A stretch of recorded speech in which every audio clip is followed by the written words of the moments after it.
Hi, my name is Vincent, and welcome back to Southside Korero. I'm going to just give a short, brief introduction to the person that we had an interview with, Judy and Will.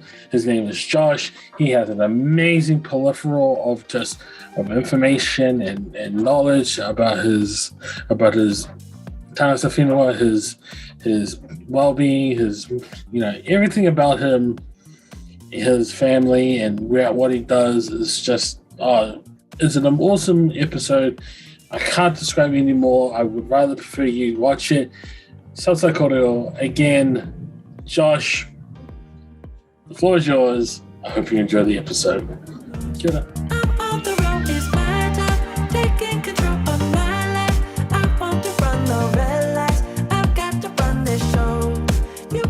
Kia ora, everyone. Welcome to Southside Korero. My name, of course, is Vincent Vitolino. I'm with an amazing peripheral of people. I learned that word just today. Peripheral of people. So we in the smorgasbord. We have amazing co-host Judy Spates. Say hello, Judy Spates. Hello, Fano. Thank you for watching this podcast, and we're looking forward to having a good time. I'm just saying that you look like a different jar. You look. I can see the resemblance. Oh, perfect, awesome. And then we got another amazing co-host that joined us 2 episodes ago. Will Fleming, say hello. I love that word, peripheral, is it? We've got a good peripheral for the peripheral. Hello, everyone. I'm very stoked to be here today. It's all. Oh, by the way, you're rocking out that Star Wars T-shirt. Magnifique. I ain't going changing on you, Vincent. I'm changing. Yeah, beautiful. And then we're finally coming to the grand piece of resistance. We have our amazing guest. I heard is the #1 bush tracker of New Zealand, as well as Ironman champion of Otara. I'm reading my notes from cousin Judy, so I'm reading it off. So say hello, Josh. Say hello to everyone. Ngā mihi koutou, whānau mā. Thank you for having me, Vincent, Judith, and Will. I'm not too sure how it's going to go, but I'm going to just roll with it.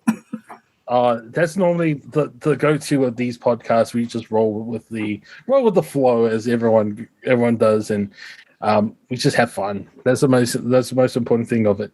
So, Josh, for those who are listening, or even watching this podcast, can you please go ahead and introduce yourself? Go through the amazing things that you've done so far throughout your life. Tēnei te mihi o koutou e whānau. He mani haupu ki kārere. Ko waiau, ko hauti iki o Otara, te maunga, ko tōwai ta awa, ko Ngāti Kahu te iwi, ko Ngāti Kauau, Ngāti kai tangata ngā hapū, ko Marara Tupe, te wahine toa, ko Kāranga Hapi te wharehui, ko Matangirau te marae, ko Whaingaroa te moana kiwa, ko Miriana Tangihia Ngāhu Pōata Riwhi tōku māma, ko Hōhua Hau. Greetings everybody, my name's Josh. Come from the far north, from a little settlement called Matangirau. My mum, born and bred there, brought up on the marae there. I spent most of my childhood and the early part of my teenage years growing up in the north. And so I have a very rural perspective about life. In saying that, I've acclimatised to being an urban Māori as well. I want to just do a bit of a shout out to my cousin Judith. So we're related, her Shepherd and Hayes whānau. First cousins on my whakapapa side, which is my mum's side. So her family were the first settlers, actually, in that part of the north. And So we've kept a really close relationship with each other for many years now. So it was at her beckoning that I respond out of that whole space of whanaungatanga, because that's what I've been taught to do. So, ngamihi koutou e whānau. I said a little whakatauki there, he mani haupiki kārere, that it means the new bird takes flight. And it was a whakatauki that was given to me by a tōhunga moko, a tattoo artist from Tūhoe. His name was Tim Morrill. And he actually did that moko, so I've got that actually tattooed on me. And I'd like to talk just quickly about the importance of this whakatauki and what it means to me, having been brought up here in Tamaki Makaurau. And so the whakatauki, he mani haupiki kāre, the new bird takes flight. And so it's the idea of the bird leaving its nest.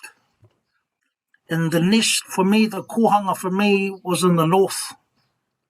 And having to fly to a new environment, which is Tamaki Makaurau. And in the process of coming here to Auckland, I realised just how rich and how important it was for me to bring the mātauranga, the knowledge of how I grew up in the north here to an urban context in order to survive here. And I've never I've tried really, really hard to stay true to that. So that's a little bit about my whakapapa. Come from the north, whakapapa back 9 generations on my mum's side, all the way back to Hungi Hika. Actually Hungi Hika's mother, Turakari Hika, is actually my great-grandmother 8 generations back. So if you look at the characters in that whakapapa, they're actually quite lively people, quite very dynamic, very active, and very assertive. And I've inherited those traits. So yeah, and then, I'm going to try and just kind of contextualise my life here in Auckland now. So I'm married. I got 2 lovely children, got 1 moko. My eldest, my boy, he's finishing his sociology master's thing or something or other at university. Don't quite understand it. I think he went there to try and work his dad out. And my daughter is the art teacher at De La Salle College. My wife, she manages a dental clinic in Glenhead Intermediate School. And I'm currently a senior manager for TAPA. And TAPA is an organisation that works in the social service reintegration sector. So we look after all the domestic prisoners coming out of prison, and also all the deportees and 501s coming back into New Zealand. Majority of which are our people. So it's a huge organisation. We're the preferred service provider in that whole reintegration space in New Zealand. And my role there at the moment is, they gave me this flash-ass name, Insights and Enhancement Senior Manager. After 12 months, I've just figured out what it means.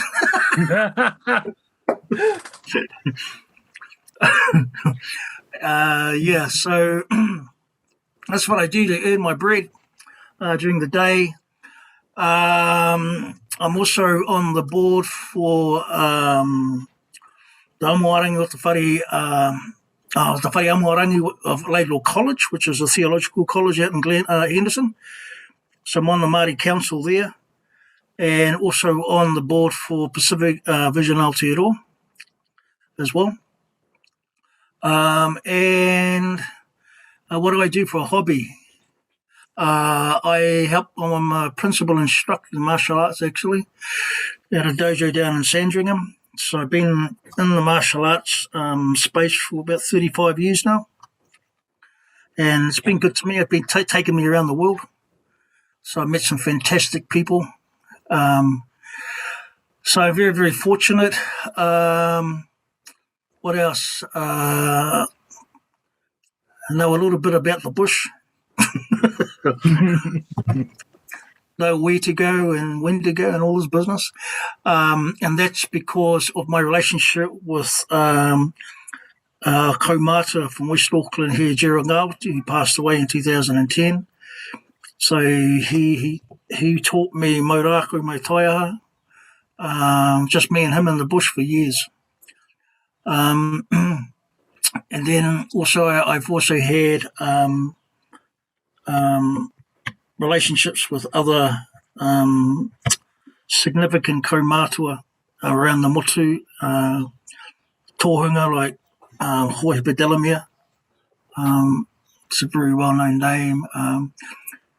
Wārihi Paki and his wife Linda, Matua Seth Barrett. All these people I name because they have been instrumental in me staying true to tikanga Māori. And it would be a miss of me to introduce myself without talking about them. That's a real old tikanga way of doing things. You acknowledge yourself through the others that are either here or have gone before you.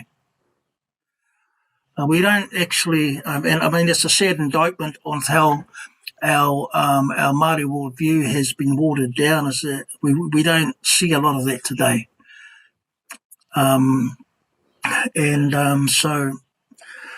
I'm just a small voice in a big world, trying to maintain the integrity and authenticity of being Māori and how I've been brought up as well. What else? What about me? I love to read. I love to research. I'm finishing off a theology thing at the moment at Laidlaw. People kind of get a little bit freaky when I tell them about that. They go, what? And I says, yeah, but you see, in Tau Māori, that whole Wairuatanga space is actually about theology. I mean, it's the people that actually know you that wonder how you ended up there. Yeah. So, and it's just my appetite that I have for knowledge. And I just love learning as much as I possibly can. And it's not to make me smarter, but it's actually, once you acquire knowledge, you have a responsibility to pass it back on. We see that in all our mythological stories in Tau Māori. When Tāne went to the 12th heaven to get knowledge, what did he do? Didn't stay up there, he came back. Right? And they wanted to lock away that body of knowledge. What did he do? He gave it to the people. And so, I mean, there's patterns for everything.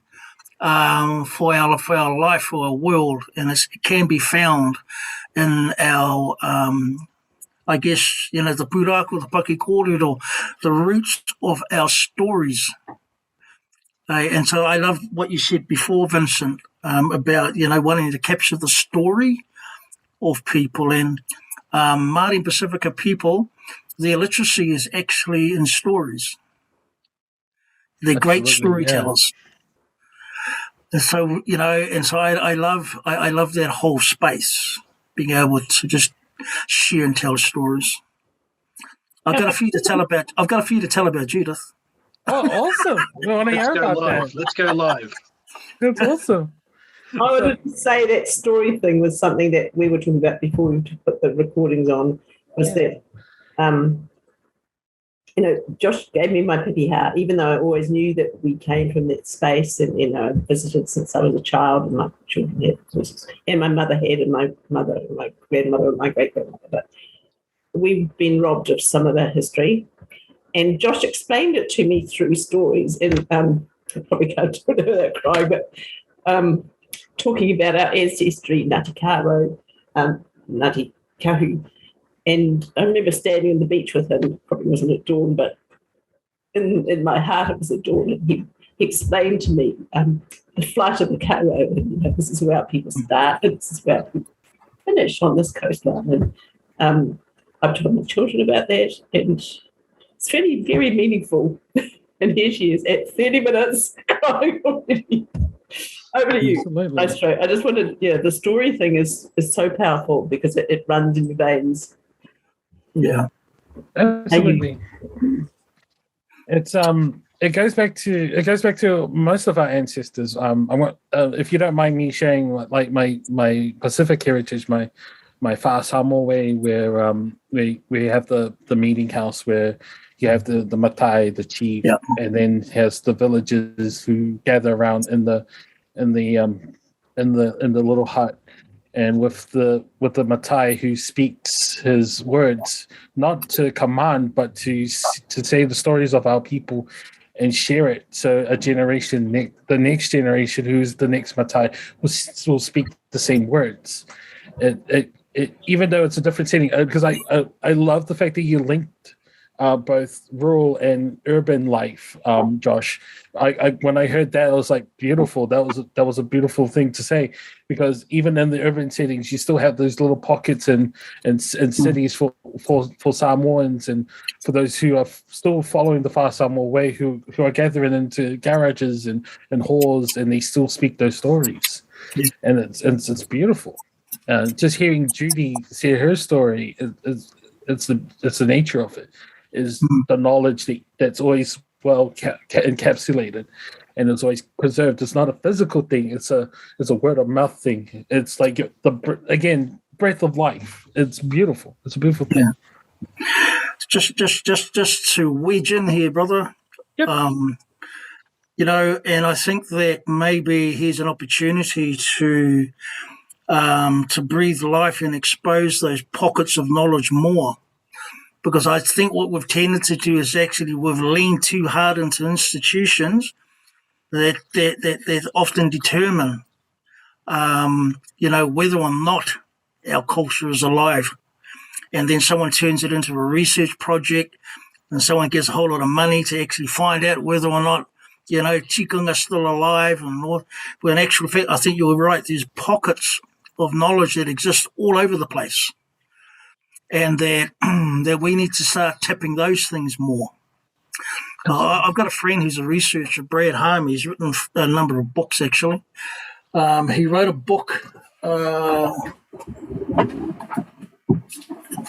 don't know whether you can see this. Yep, we can see it. Urban Māori. So he was commissioned by the Whānau Waiparator to write the book about urban Māori. And that it's become a number one seller for a lot of researchers in that whole urban Māori space. And the interesting thing about talking to Brad about it was actually how he went around and actually interviewed and got stories from people. And it's really interesting that a whole lot of information in those stories don't actually exist in the research literature. Things like how did Starship get its name? There are a lot of people I don't know, it was some Palangi person on a proposal put it there. Well, no, actually it was a little Māori boy that hopped in a lift with an old queer who was a nurse. And they had just finished building that whole complex, and the old koya said to this little boy, and he says, if you were to call this something, what would you call it? I said, Starship. How many people know that story? I didn't know that. Yeah. How many people didn't know that? Yeah, it's amazing. But see, you won't find that unless you go to those little pockets, who are the knowledge holders of truth. And, I'll give you another good example of storytelling. with your Samoan heritage. Do you know the name of the Samoan high priest that came to here on Takitimi Waka? No, I don't. See, I have not been told this, as you well aware. A lot of our Pacific Islanders who come in the early 60s, 70s were told, yeah, this is not right.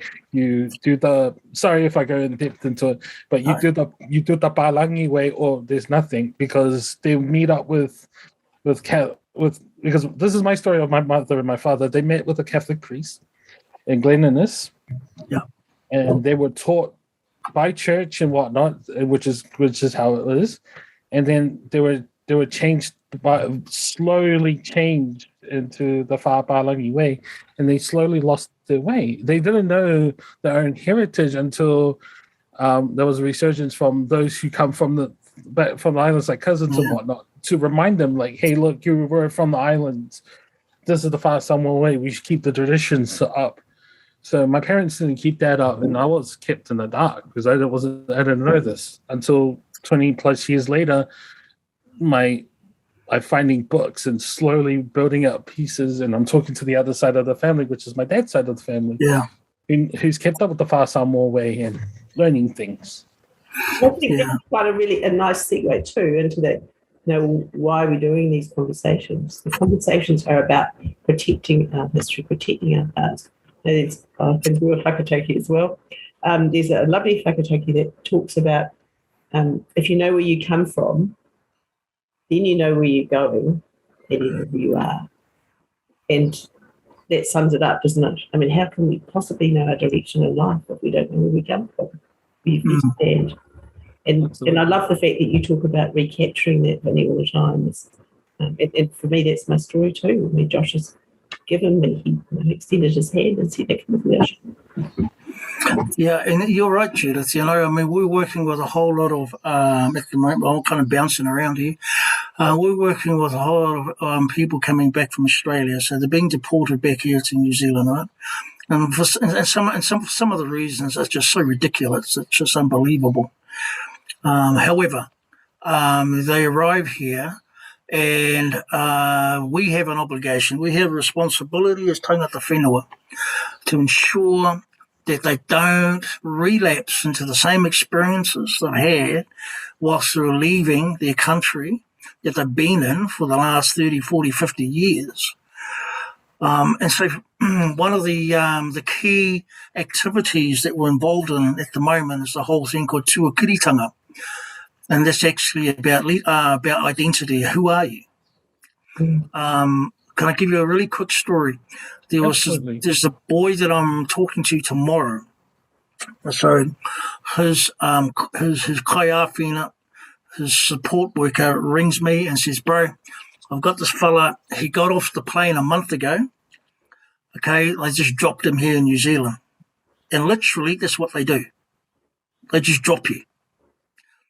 The police and the Department of Corrections get involved, the police get involved, and we get involved straight away. Once they're on the tarmac, we're there. And so I got a conversation with this boy, and I says to this kaimahi, this worker, I said, so what would you like me to do? He says, well, he's just here. He's got no one. And I said, what's his whānau name?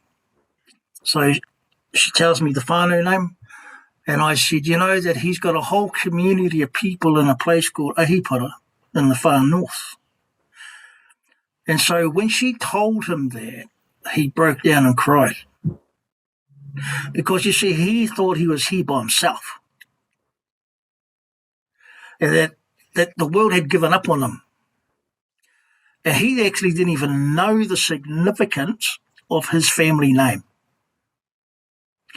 And so I'm talking to him tomorrow. I'm going to talk to him about, because like he's into his fitness, he wanted to get into the military and all this business. So I'm going to talk to him tomorrow about, you've actually got two uncles who fought in the 28th Māori Battalion in the A Company. and they were war heroes. You know, and so identity is such a huge, huge thing. And again, I'll go back to my previous comment, is that I think we've linked too much into the experts, the so-called experts, to give us direction and guidance on all this stuff. Well, actually, the answer sits in those small pockets of people. Now, whether they're sitting in a community centre or on a marae, or they're sitting in wānanga because they don't want to have nothing to do with the Pākehā world, you know, and those places need to be tapped more. And so I'm talking to this boy tomorrow, and hopefully we'll be able to get him in a car when the borders open, and we'll take him home, right? And then I know my job's done because his people will look after him. So tuakiritanga is, that's about identity, and the use of whakapapa in tuakiritanga is actually about understanding that there are other people in history just like you, and that you have inherited their traits, the good, the bad, and the ugly. Yeah, it's what you do with it now that matters. Absolutely. So that's a real tau Māori tikanga way of doing it. It's held us in a good place for millennia. Now, why we got sucked into thinking that someone else has an answer for us? You know, that's, for me, that's the epitome of colonisation.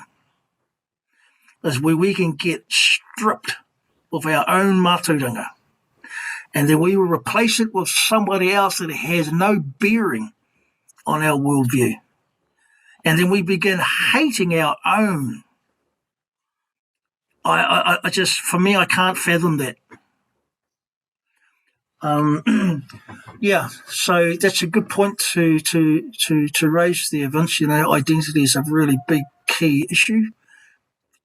And it continues to be. That high priest from Samoa hitched a ride here in the waka taki to me, and he became actually quite instrumental in establishing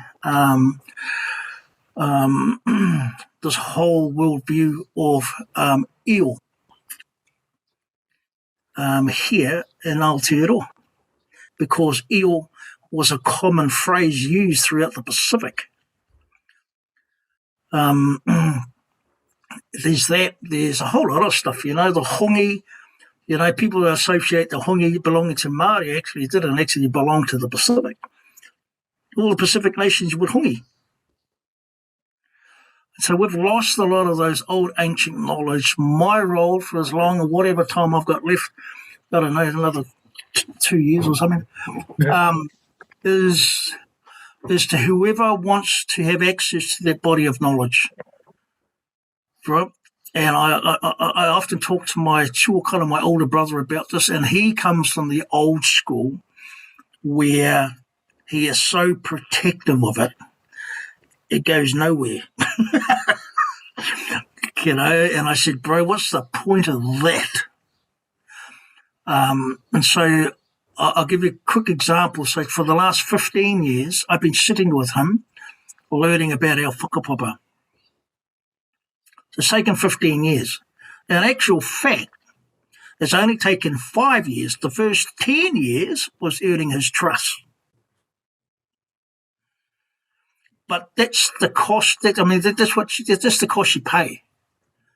If you so firmly believe, actually, we are people of such rich, sophisticated, complex bodies of knowledge. And if that's what I have to do, then that's what I do. And so in the last 5 years, only been the last 5 years, he's actually opened it up and being able to actually discover things that I know for a fact the researchers will never, ever find out. And yet, you know, because he is the knowledge holder of our hapu in Matangiro. All those kaumata and koe on that marae, karanga hapi, Judith, they only talk to him, no one else. That's cool. And so when he goes, hopefully I've managed to glean enough to keep the legacy going. I can remember the first time, and I said, "Oh, hang on, bro, I was going to get my pen and paper." And I went out to the car and he locked the door. So I'm knocking on the door going, "Bro, what are you doing?" And he goes, "Don't you bring that rubbish in here." And, and I went, "Oh, yeah." Because it's an oral tradition. You memorize all of it. So I've had to do that. And it's only been in recent times that he's allowed me to actually start writing things. So that little piece that I gave you, Judith, so I actually got to make some corrections to that. Never shown it to anyone, you promised. Yeah. Promised not to. Yeah. So I've got to make some corrections to that because there's a couple of things in there that I need to actually correct, and it's about our connection to that whole realm of tohunga. Because there's 4 people in their whakapapa who are actual tohunga. My grandfather, my great-grandfather, and his father, and an auntie. Which makes sense. It makes sense because when I look at when I connect and look at you, I think, yeah, that makes sense because of the way that you process the world and process your environment and all those around you is exactly how these people operated. And so I guess my point is that, again, stop leaning into the experts, the so-called institutional experts, just because they got a title and a bit of research behind them, right? It's actually come back and say, actually, how did our tupuna survive for 1,000 years in their absence? Absolutely. Yeah.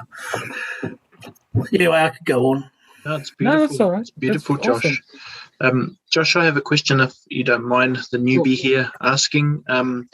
We live, I think everything you're saying is, even the timeline, 10 years to earn trust, I think that sounds fair. It's just when you put it under the measurement of modern society, that's where the trouble comes, because is there a way we can kind of blend what is required of us in this, 40-hour work week with keeping enough of that actual true investment, that 10-year investment, to even bring the pen in? Yes. So I've just come I did a big presentation this morning to all our senior managers around exactly this. And it actually it pertains to the question you're asking. Mm. How do we maintain the authenticity of things Māori and Pacific when we're actually having to contend with the Pākehā Pālangi world? And the Pākehā Pālangi world says that you've got to work your 40 hours, you get X amount of dollars for doing that. So here's a role in the title. Follow the systems and the process we put in place. Mm. And the contention is, and go, well, actually, that's not going to work for our people. So what do you lean into? So do you bite the hand that feeds you? You chop it off. We're very fortunate at my organisation, Te Pā, is that I've helped shape a kaupapa Māori organisation. And so everything that we do is actually through the lens of being Māori and Pacific. Now, so some of the examples of that is that, see, whilst you might, in a Pālangi system, say that the health and well-being of your workers is really important to us as a company, right? And so they said you can have access to things like, what's that thing, an employment assistance program, the EAP. And you might be stressing out, you've got things going on, so they refer you. Get that? Now, here's the thing, they refer you to an external body of knowledge that supposedly are the experts for you. And from a Tau Māori point of view, we don't do that. Why? Because the value of whanaungatanga says we don't refer out. We look after our own. And so we've established that whole dynamic in our organisation. We don't refer people out. We look internally. And we look for the expertise that already exists internally. There may be some cases, extreme cases, where we might do that. But, that's generally, that's not a rule. We look internally. We value that whole feature of whanaungatanga, and this is one of the ways that it turns up, is how we look after our own. There's the value of manaakitanga. A lot of people say, the English translation for manaakitanga does not do the word justice at all. It talks about being a good host and blah, blah, blah. Actually, manaakitanga is actually the whole concept of the manaakitanga involves leadership, that you lead out on being the best host you can possibly be. Otherwise I can say I just gave a cup of tea and that's manaakitanga. I still hate the guy. You know what I'm saying? It's just, the true essence of manaakitanga would never ever allow you to do that. Because it says you have to lead out in service to will. Right? The whole concept around aroha. It's, again, the English translation love. I mean, even in the Greek interpretation of the word love, they got different meanings for it. And yet the answer on how to clearly define aroha is already written in the word. The aro and the ha. The aro means to lie beside each other, to face each other, and to share each other's breath. That's where you get the ha. That's the actual meaning of aroha. You can't, my auntie used to say to me, says you can never ever extend aroha from distance. Turn up. Because, and it took me years to work out why, and it's actually the answer's in the word. Because you need to be beside each other, to see each other, to actually feel each other's breath. Yeah. Josh, I don't mean to jump in, but can you explain that in this modern context of COVID, where we're not even allowed to share a breath in person? That's a hard one, eh? It's this whole pandemic has forced everybody to rethink some sacred cows, to rethink a lot of our tikanga. But in saying that, we've done it before. So, we can go back to the Spanish flu pandemic, where I think it was about 2,500, 3,000 Māori were gone in one go. And actually, in the islands, it was actually double that. It was actually nearly triple that, actually. So we've been through these kinds of things before. But when we look at the whole landscape of history in which we have asked our people to survive, and I think about, from the start of the last century through to where we are today, it almost feels like history hasn't given us the opportunity to pause and to breathe. There's always something happening. Yeah. So we can go from that whole pandemic into a global recession, into a world war. We come to that, we've got this little moment, then all of a sudden we're going to World War II, then we're going through the post-war era, then we're coming into the whole migration, into our urban centres, and we have to rediscover life again. So it almost feels like we've had to adapt all the time. Personally, I don't think that this is any different. Is that we just have to learn to adapt. Yep, it's hard, but then I take a lead from my uncles and aunties up home. So I got an email from my cousin. I don't know whether you fellas know him, Hami Piripi. So he's the chairperson for Talofa. Now, he wrote this big blog on Facebook about the importance of, he said, all our practices, he said, our tikanga is what we create to respond to our environment. He said that we've got to stop treating it as something so sacrosanct we can't change it. Mm. And so, and that's absolutely true. If we created it, we can adapt it. And so, and you see that play out in Māori history all the time, is that they've had to readjust tikanga in order to respond effectively to what's going on around them. And it happens all the time. And this is just another one of those times. Mm.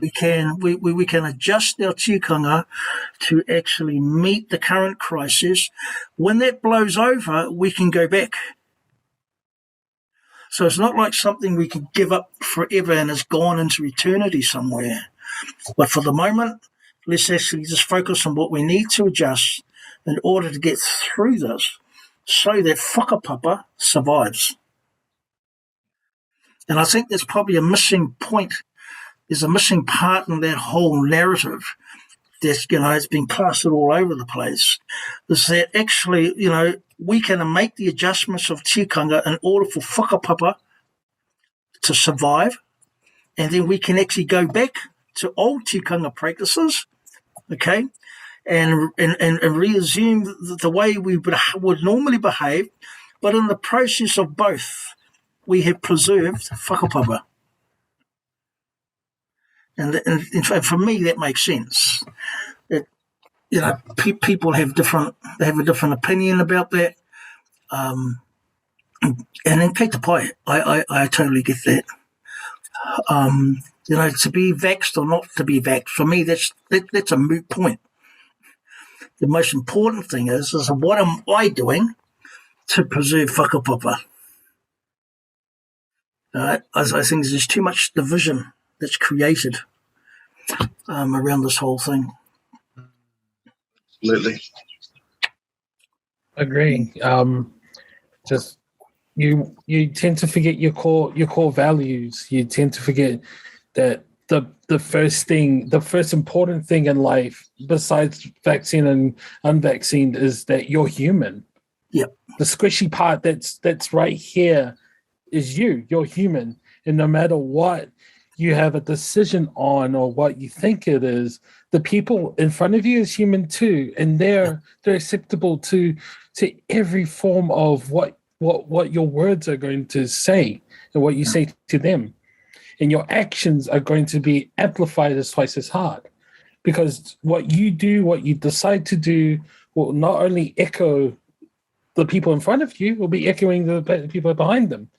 They'll be like, oh, this person is doing this. This is, what? Okay. Yeah. Do I will have an opinion for it, or do I just ignore it? So coming back to the core, go back to you. What do I need? What's what the people in my circle need? And again, the whakapapa, the whole is the essential core of you is in there. So yeah. Yeah, I take, and pai tēnā te kōrero e hoa,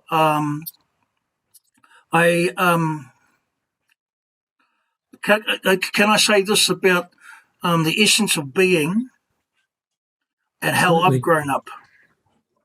The essence of being me is birthed out of Wairua. And I grew up believing, and I know, and I shared this morning with all our managers, because in that whole Tau Māori world space, we often have a reference to wairuatanga, but then we don't go anywhere near it, you know? I go, why? I was just, oh, well, it's not everyone's cup of tea. And well, maybe they should be drinking coffee. And because in the realm of wairuatanga is where Māori are birthed out of. Therefore, our language, our words, our behaviour, everything comes from that worldview. From that whole spiritual realm comes that whole essence of being Māori. How do I know this? You cannot go to a hui or a meeting in which Māori gather and they open every meeting with a what? Karakia. Why? What Māori are declaring is their core essence of being comes from that spiritual realm. And so they maintain connection with it every single time. The fact that our language is actually saturated with concepts of wairua tells you also. So that whole thing about whether I'm vaxxed or not, for me is a moot thing. If I was to behave out of the core of my being as Māori, which is actually is birthed out of wairua, then my responsibility, my obligation is to actually help the person in front of me behave in the same way. And so, yeah. And so, I mean, that whole wairuatanga space, it's a real deep thing to kind of jump into. We have this thing called rumake. It's a deep dive. But that appears to be becoming more prominent in secular environments. And so a lot of Māori are reverting back to that space where they're declaring that we are spiritual people on a physical journey. And so, yeah, that's I just wanted to comment, on what you just said there, Vince, and how I see it. It also is kind of beautiful because it's not about telling you what to do. It's exactly. Like it's kind of really scientific, because the one thing I went on this master's journey, and I'm out of it now because it's well too much. I've got a family and I've got to keep some money rolling in for now. But I said to the professor who's mentoring me, wait, you're telling me all the studies we're going to do don't tell me what to do. They just tell me what's going on, and I have to make an informed decision. And it was too much for me to handle because I hadn't thought about it like that. And that's exactly what you just laid out. Yeah. It's kind of beautiful. You got to make the decision based on all the information. Yes. Yep. And I think that goes back to your point you made earlier too, Josh, was that, let's not just listen to the experts. Let's put these things into a realm where it makes sense and where we can understand it from a historical perspective, and where we can own it.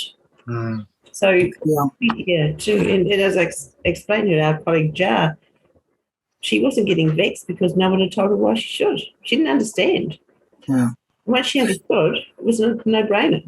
But she used her cultural perspective on what that would mean for her and how it could make meaning, rather than being blah, blah, blah on the television. Yeah. You've missed the whole thing. And then the experts say, why are young Māori in Pacifica not listening to what we're telling them? Because it was never made relevant. I think that, from my observation on that, Judith, is you're absolutely right, hey? I was anti-vax. And it's not because I hated anybody or anything like that. It's just I didn't understand the science. Mm. Right? So, and again, information. All I got bombarded with, get vaxxed. What for? There's a virus. How did that happen? Blah, blah, blah. And so what I wanted was actually, what's the science behind all this? And then I got a little bit dissatisfied with that. I got dissatisfied with institutional answers. And then I just went straight back into Tau Māori. Mm. And then I started thinking about my kaumata, my queer, and our Koroa, and our hapu, and our iwi up north. And I'm going, holy crap. If we don't do something, our whakapapa could end tomorrow.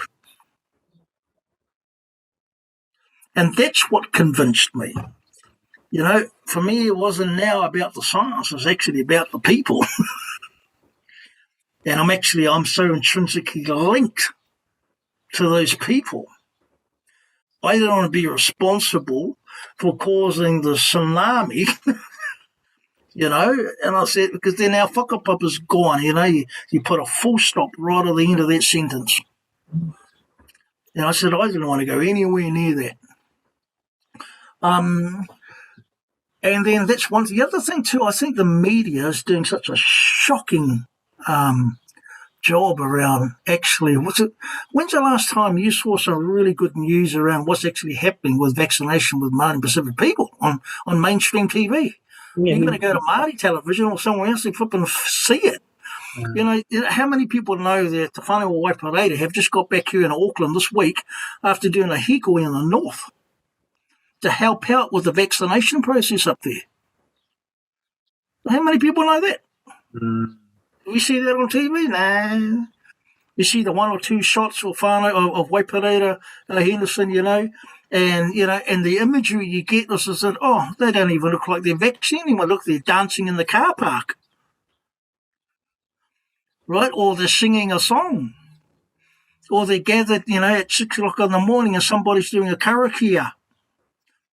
And so, and a lot of those imagery actually creates an idea about things Māori and Pacific.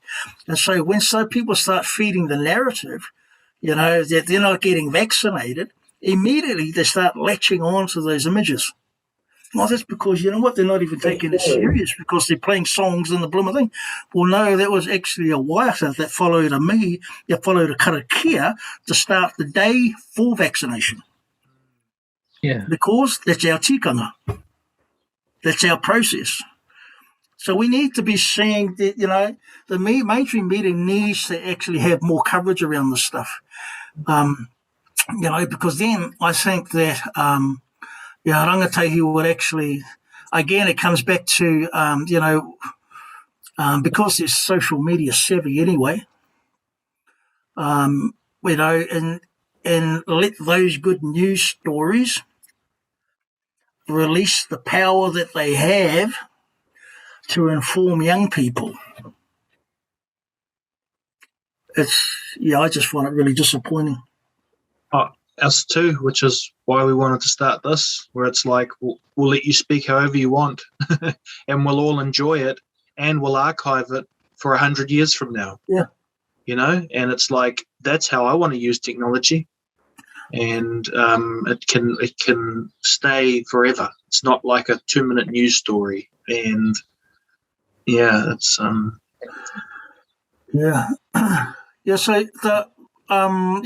obviously it's a big thing for us at work, given that we're essential service. So things don't shut down for us over the lockdown. I do know that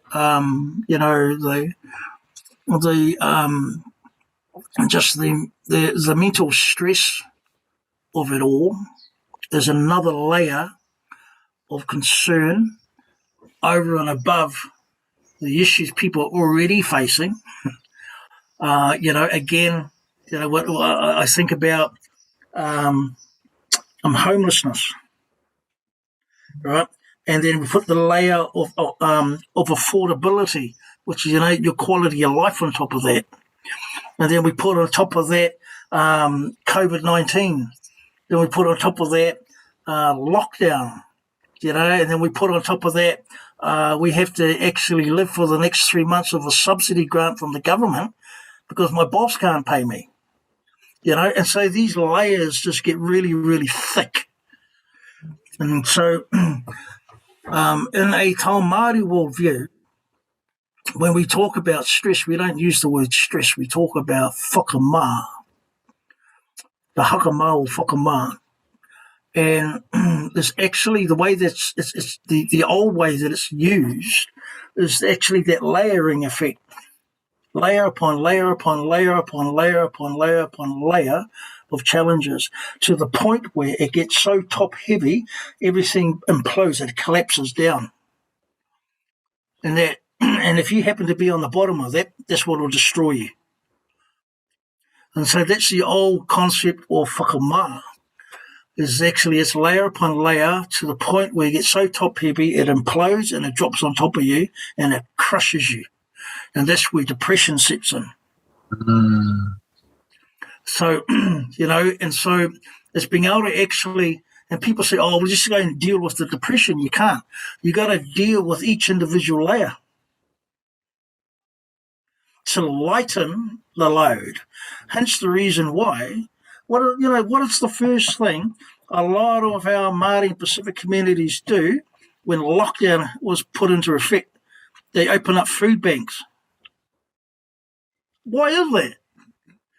You see, that's one of the layers of concern family would have. Can I feed my kids? Take that layer away from them. See, all through level 4, we were delivering meals and food to the community. Yeah. Take that layer of concern away. Lighten the load. Yeah. Petrol vouchers. How do I get to work? And take that layer of concern away. Lighten the load. In that whole Tau Māori world, we already have an idea, a concept, a belief about these things, and it's caught up in that word whakamā. When we're talking about mental health, the hau hongorongo or the hau oranga o te hingingaro, the mental health of the mind, which is interesting because the Pākehā translation of the word hingingaro means, hine means woman, ngaro means to be empty. And this is the empty mind of the woman. Well, actually, it means the lost psyche of the woman. And you think about that, is that the female is, at least in a Tau Māori worldview, the female is the foundation upon which everything else is built. And so the female is the character that nurtures life. And if our mind is not being fed the right thing, okay, then of course, we're just going to go crazy. I don't know whether you heard of, sorry, forgive me if I'm talking out of line here. There's a Māori word that describes trying to regain balance of the mind and of the emotions. And it's a word, it's haurangi. You may have heard of that word used from haurangi. English translation, they say it means to be drunk.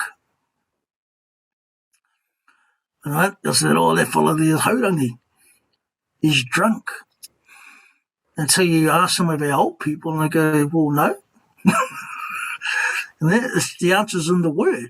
Haurangi. Hau mean wind. Rangi, the sky. Well, how could that possibly mean to be drunk? And the idea is actually of a person standing in a waka in the middle of a storm.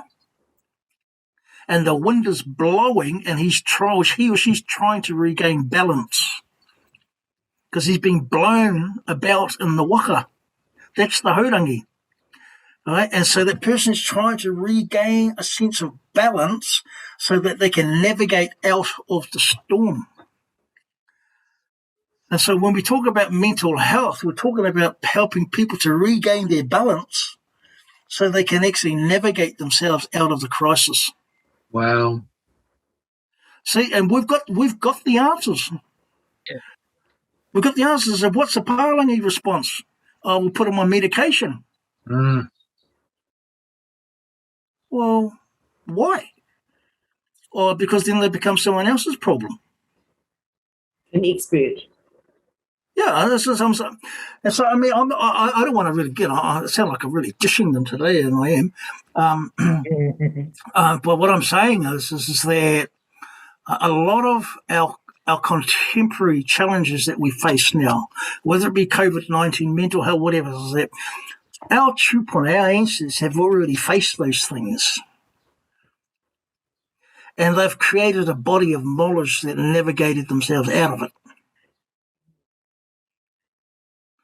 And their body of knowledge is still with us today, and you will find them where? In those little pockets all over the place.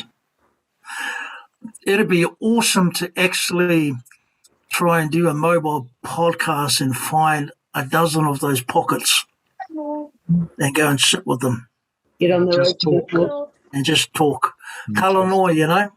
Let them tell the stories. Yep. And then glean from the stories the answers that we can say, well, there's our clinical therapy right there. That's right. That's right. Yeah. To say, instead of giving you 2 tablets, give you 2 earbuds and listen to this. Exactly. You know, I working with one of our mohiri. He was a patch Black Power member, and he'd been in the gangs for years. He was in prison, come out, and about 5 years ago, he was getting support from the Salvation Army, and I met him. We met him earlier this year. And then we decided that, you know, we'll give this guy a go. And we decided to hire him to actually be part of our Rangatahi services at work. Well, he was an awesome man. He was awesome, right? And then, but he's still working through things. Yep. And then one day he comes into my office and he says, bro, and he just had this massive meltdown. And I said, what's going on? I says, oh, you know, this is that. I just realised, well, you fellas got all these qualifications and, you know, you got this blah, blah, blah. And I says, and I've got nothing. And so I sat there and let him finish.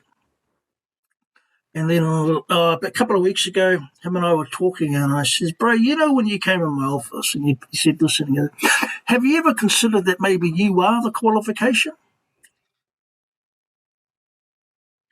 And he went, what? And I says that you are the qualification. You are the reason why people like us got a piece of paper. And the thing about the piece of paper, there's no life in it. It's like a memorial I can stick up on my wall. But you are the qualification. And being able to actually say that our tupuna were able to qualify who they are because of whakapapa, because of tikanga, because of mātauranga Māori, all those sorts of things. None of that stuff was written. Therefore, you are the qualification. Change everything. And I was thinking, well, how many times? He goes, well, I've been going to a psychologist for fucking. Just going, see, we're leaning into the expert. The answer sits in our own bodies of knowledge. Yeah, and so that's me. I'm on that waka. I have been for a long time. Judith knows this, and I'll stay there. Yep, I trained in all those park institutions. I got that degree and got this blah, blah, blah. Do I ever use it? Hardly. Does it make sense to me? No, not a lot of the time. Does it make me smart? Maybe. Give me information? Absolutely. Get you a job? Maybe. Yeah. It's just one of those things that I'm very passionate about. It's I'm glad you guys are thinking of doing this sort of thing, because we don't actually have enough of that. We're just Please, the goal is to have this studio or this digital waka, right? And please come and do korero for you and others and capture those stories, and it's like be so cool. Well, it's a bit like what's stopping you guys from creating your own Māori Pacifica TED Talks thing? Right? And it's actually birthed out of Wairua. It's actually the kaupapa is actually grounded in our bodies of knowledge. But I can tell you straight out, people flock to it. They'll jump on that waka. And I just feel that, in the last 5 years, I've really sensed this turning of a corner for Māori. And there's a lot of things working in our favour right now. And we got to capture the edge of it and stay on the edge of it. And I think that's an awesome thing. And and once we get given back our own, we have the responsibility to carry it forward. We have the responsibility to champion it forward, right? Because we've tried this system for so long now, and all it's done is just it's left a bitter taste in our mouth. For some of our whānau, all it ended up doing was shining their shackles. And so, you give us the responsibility back, and we will actually move our people forward in the ways that we know works. I work, I shouldn't say this, actually, I'll give it away because I might get hammered again. This is me leaning into that parking. There's a big agency, a government agency, that I know of. And they have operated in a certain way for the last 100 years. And interesting enough is that as much as they espouse things Māori and Pacific, the root of what they do is no different from how they operated 100 years ago. And so I'm saying, well, maybe we just need to pluck their heart out and do a transplant. And I think, there's a lot, and I think this is actually, and for all the people in this country who are currently really threatened by this, and it's interesting, isn't it? Is that I've noticed in the last 2 years, there's just the level of racism that we're seeing through social media, maybe whatever, it's just quite, but it's like a boiling point. And I'm thinking, the fellas are always there. You stay quiet as long as, it doesn't offend you, or actually you're just going to keep all those Māori Pacific people in their place. Don't give them any power because we can't trust them. See, all that's starting to flip. And then all of a sudden you see this rising of all this racist rhetoric that's been there, and that's the sort of stuff we want to stamp out. Absolutely. It's you, and I hope if you don't mind me sharing this, it's like painting a picture. You paint a certain section of a picture, and you let people see that section of the picture, and people don't understand what that section of the picture is. When you complete the picture, people will slowly understand it. If I feel like in sections of a painting, when you view it, it has different meanings to certain people who view it. And our culture as a painting, not many people understand it. And we're slowly understanding sections of what each part of this painting means. And I hope in my generation, in my situation, and that we learn our own painting of our culture, and it becomes clearer for us, so we can carry it on for those behind us and for those in front of us to go. We've done the job. We've done a job that you have tried so many years for us to see, and it goes to the next thing that I want to lead on to, because I see the time and you're a very busy gentleman. What picture do you want us to see in terms of this negativity? We don't want to see this negativity, but what beautiful picture? You're an artist. You got this. You're God's beautiful painting, his painting imagery and whatnot. What do you want to paint a picture up for those who are out there who are looking to see some hope? Can I don't know whether you can see this. So one of my hobbies is that I do a lot of art. Yeah. So as much as I try to articulate myself, I also use the language of art. Awesome. So I don't know whether you can see this. Whoa. Wow. That's cool, man. So actually that's the front of a waka, so that's what we call the tau iho, the front part of the waka, and the end part is the tau rapa, right? And so what you're seeing there, I'm trying to see this part here where the head is, that part there, that's about leadership. I believe that in the coming months we're going to need some very, very strong, rigorous, robust leadership to lead us out of this space. Leadership who's not afraid to face into the crisis, who's not afraid to have answers ready for the challenges in front of us. So that actually requires a very staunch type of person, a person who is so firmly connected to what matters, which is our people, that they are there on their behalf. And that leadership style, that leadership type will actually fluctuate between transactional leadership and transformative leadership.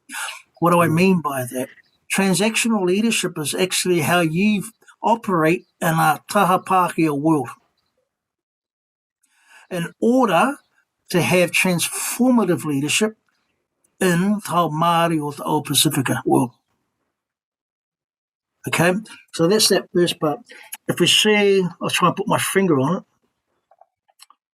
This one here is that whoever's leading out the front, we also need the leaders behind them. And they have to be equally committed. They have to be equally as robust and rigorous. They're the people that actually mobilise the people. They're all your community workers. They're all your youth workers, your social workers. They're all your kai awhina, the kai mahi, the kai whakahaere. They're all those people. Those people who are actually on the front line working with our communities. They too need to be just as rigorous and robust in their approach and their extension of leadership to our communities of people. So we've got those who are prepared to face the wind and the storm. Then we've got those who are sheltered behind that type of leadership to actually make sure we're mobilising, bringing in all our communities of people with us. But why? You see that little picture there, that little face there? Yeah. Māori have this thing is called te ukaipo. Te ukaipo o te mokoponatanga. Te ukaipo means actually be birthed out of an identity. And the mokopuna is the manifestation of that. Right? So say, for example, my grandson. Okay? Ukaipo.